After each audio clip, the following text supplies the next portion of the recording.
Alors sur un cours, un bot, il y a 2 façons de partager des, chatbots. Soit on utilise la façon classique, c'est-à-dire qu'on va créer des groupes qui correspondent typiquement à des classes. On met les chatbots dans les groupes et ensuite on, communique le code du groupe aux élèves. Ils s'abonnent au groupe, ils peuvent accéder au chatbot et cetera. Ça, c'est la façon classique. Il y a 2 autres possibilités de partage. Alors on va le voir ici en cliquant sur le menu, de mon chatbot. Je clique sur publier. Et là, on voit qu'il y a 2 options de partage principales, partager aux enseignants, partager à tous. Partager aux enseignants, qu'est-ce que ça veut dire? Ça veut dire que, mes, collègues et en fait tous les utilisateurs enseignants de Dubot pourront avoir accès à mon chatbot, ils pourront discuter avec lui, ils pourront aussi voir tous les paramètres que j'ai configurés. Ils pourront le copier pour, l'avoir chez eux et en faire ce qu'ils veulent. Il y a 2 possibilités à partir de là. Soit je l'intègre au catalogue général de l'application, c'est-à-dire que dans la partie explorer, on ira voir juste après,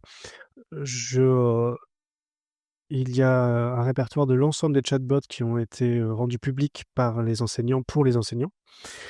Mais je peux vouloir simplement que mon chatbot, ça soit mon collègue qui ait accès, sans vouloir que tout le monde, tous les utilisateurs enseignants du bot puissent y avoir accès. Donc ça, c'est par lien privé.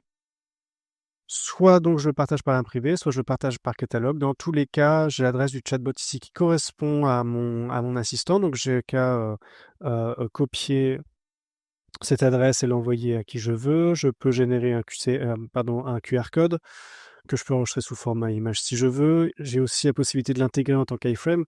Donc par exemple, si j'ai une page HTML ou si j'ai un ENT du type Elea qui permet d'intégrer des éléments HTML, et ben j'ai qu'à copier ce code ici, le coller dans la page, et comme ça, dans ma page HTML, j'aurai le menu qui sera intégré, j'aurai mon chatbot qui sera intégré.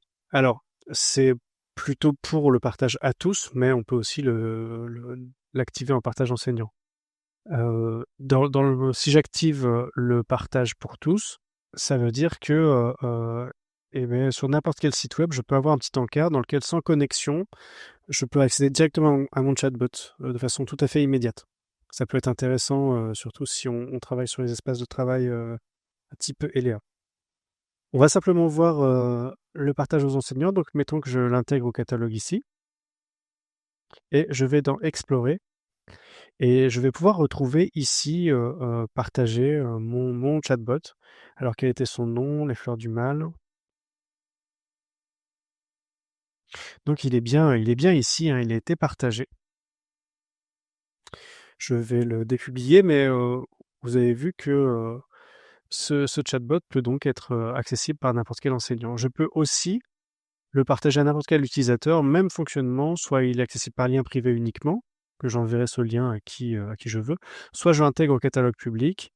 Dans ce cas-là, c'est sur la page principale Un cours, un bot, vous avez une section chatbot public, et c'est le même affichage que le menu Explorer ici, hein, mais vous avez l'ensemble des chatbots qui ont été rendus complètement publics et ouverts à n'importe quel utilisateur par les enseignants de Un cours, un bot.